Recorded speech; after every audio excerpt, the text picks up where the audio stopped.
resep sate ayam bumbu kecap. Pertama kita potong-potong ayam filet, jadi potongan dadu kecil-kecil gitu ya. Bumbunya aku tulis tuh semuanya, terus di blender marinasi ke ayamnya. Terus taruh minimal 1,5 jam di kulkas ya. Yang tadi ayam yang udah dibumbuin, setelah udah kita tusuk-tusuk tuh dengan tusukan sate sampai habis ya. Kita tusukin. Jangan lupa kita bikin bumbu cocolannya tuh, celupannya.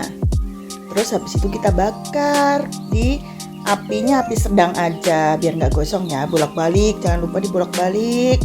Itu terus sampai mateng. Jangan lupa terus dibalik ya biar nggak gosong. Udah deh, gitu aja bumbunya aku tulis semua di caption ya. Udah tinggal makan pakai lalapan sama lontong deh, dijamin endul surendul. Oke?